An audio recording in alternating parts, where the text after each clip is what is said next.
oo shaydaanka isaga ku yidhi haddii aad tahay wiilka Ilaah ku amar dhagaxan inuu kibis noqdo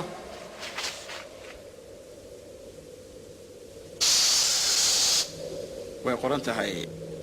in aadanuhu ku noolaan kibis laakiin eray kasta oo Ilaah ka soo baxa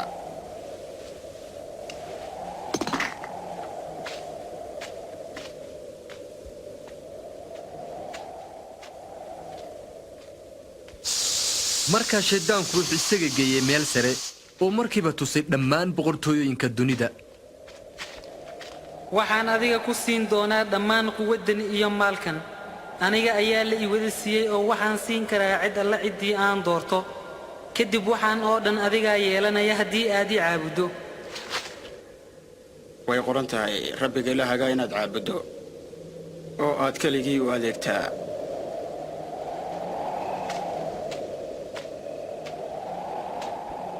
kadib shaydaanku wuxuu isaga geeyay xagga Yeruusaalem oo dul saaray meesha ugu sarreysa ee macbuudka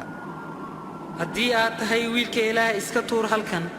qoraaladu waxay leeyihiin Ilaah ayaa ku amri malaa'igiisa in ay ku ilaaliyaan iyagu waxay kugu qaban doonaan gacmahooda si aanay xataa cagahaaga dhagaxdu wax u yeelin qoraaladu waxay leeyihiin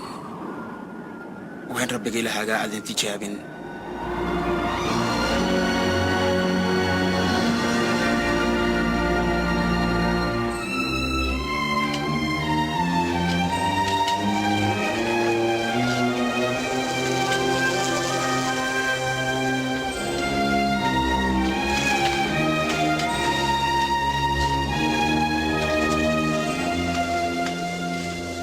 wuxuu yimid Nasaareed halkii uu ku barbaaray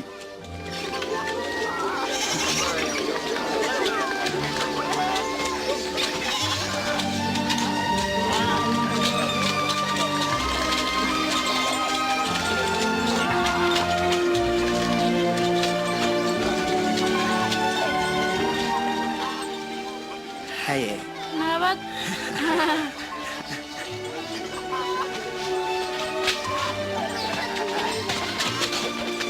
sabtidii ayuu sidii caadada ahayd sanagooga aaday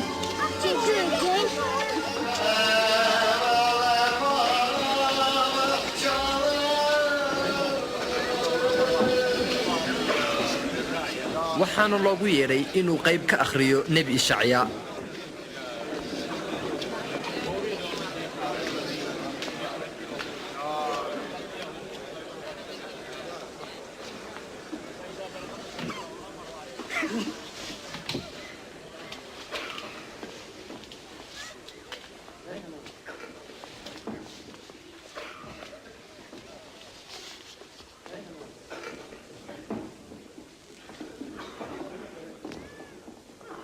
ruuxii rabbiga ayaa dushayda ah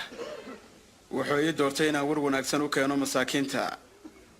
wuxuu ii soo diray in aan sii daayo kuwa xiran oo aan arag u soo celiyo kuwa indhaha inaan xoreeyo kuwa la cadaadiyo oo aan ku dhawaaqo inuu yimi waqtigii rabbigu dadkiisa badbaadin lahaa isagoo si wanaagsan ayuu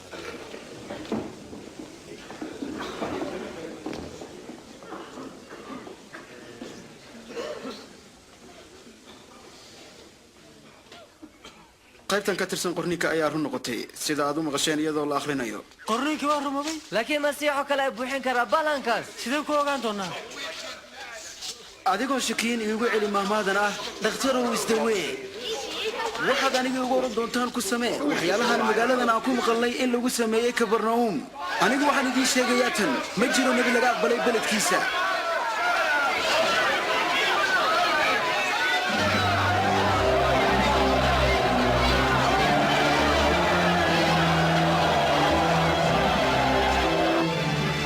markaasay kaceen oo magaaladii ka saareen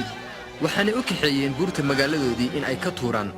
laakiin isaga intuu dhex maray ayuu iska tegey